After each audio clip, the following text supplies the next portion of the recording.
Ce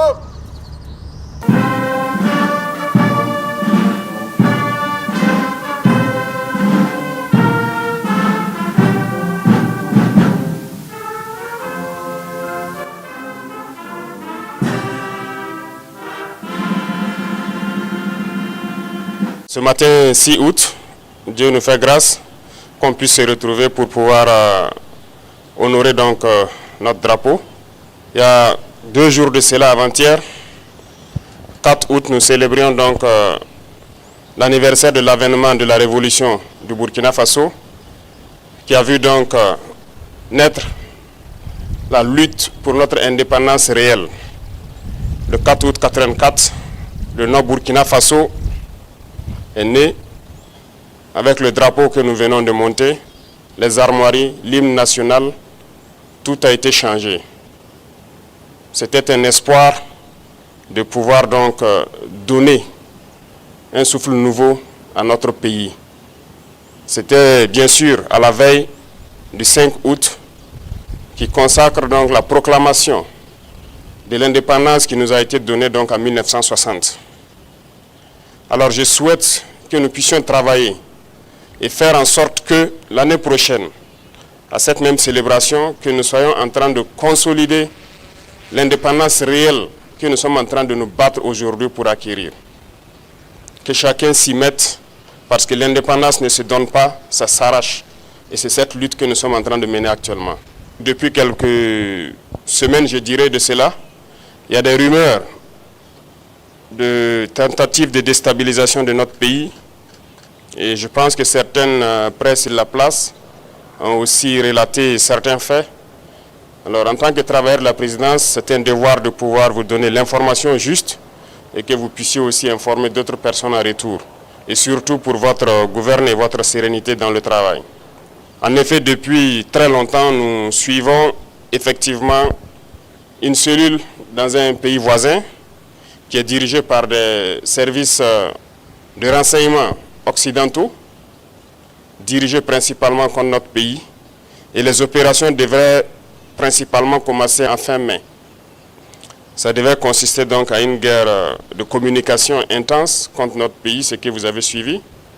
En plus de cela, il devait y avoir donc une guerre informatique également. Nos systèmes informatiques devraient être attaqués pour créer un blackout. En plus de ça, il y a une guerre économique souple et passive, qui ne dit pas son nom, que nous avons aussi su contenir. Plusieurs projets d'attaque de points sensibles ont été planifiés. L'autre phase, c'était donc des assassinats ciblés qui ont été aussi planifiés. Et ensuite, les attaques de masse devraient avoir lieu donc au sein des FDS, mais surtout des attaques lâches qui devraient avoir lieu dans les villes et qui avaient pour cible principale donc les agents de la veille citoyenne que vous connaissez sous le nom de Waïa. Donc nous avons suivi effectivement le déroulement de leur plan et l'assaut final devrait donc avoir lieu à travers un recrutement, si je peux dire ainsi, d'agents à l'intérieur donc de nos rangs. Donc de la guerre de communication jusqu'à tout ce que j'ai cité, nous avons essayé de contenir la situation. Certaines personnes ont été arrêtées dans cette subversion. Dans les projets d'attaque, environ une dizaine, malheureusement, de personnels FDS qui ont été arrêtés avec des complicités avérées en lien avec les terroristes, qui sont différents de ceux qui sont dans la subversion. Donc ces personnels étaient en lien avec les terroristes, les donner les informations nécessaires pour mener des attaques. C'est malheureux que ce soit des Burkinabés et encore des personnels de FDS, mais c'est le cas. En plus de ça, certains médias aussi ont relaté le fait que certains éléments des BIR ont été contactés. C'est vrai. Vous savez que les BIR sont le fer de lance de la lutte que nous menons actuellement. Tous ceux qui ont été approchés nous ont rendu compte et nous suivons la situation. C'est malheureux de vouloir rester à l'extérieur et de manipuler des soldats à l'intérieur pour faire ce que vous voulez. C'est insulter l'intelligence de nos soldats et tout le monde l'a compris. Je pense que ces officiers qui manipulent sont tous à l'extérieur et ils continuent de leur travail depuis l'extérieur. Ce n'est pas honorable pour un officier d'agir ainsi. Je pense que pour plus de dignité, ce serait bien qu'ils rentrent et qu'ils mènent eux-mêmes leurs projets. Et nous les attendons. C'est pour vous dire que nous suivons la situation et nous allons continuer de sévir et d'agir pour toujours maintenir le cap que nous avons donc pris. Parce que c'est une lutte de longue haleine. Ce sont des événements qui ne vont pas manquer. Nous dérangeons beaucoup de gens, nous savons. L'indépendance, comme je vous l'ai dit, ça s'arrache. Donc, ces projets de déstabilisation vont toujours continuer à exister.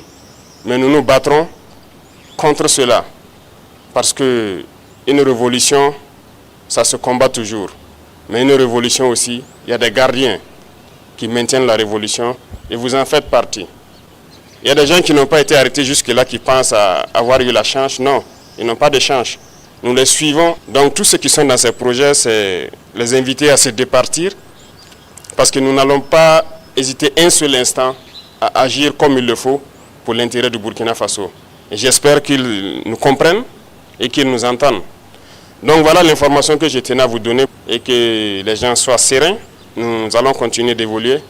Nous prendrons toutes les mesures nécessaires pour que le Burkina Faso existe et soit comme nous le souhaitons.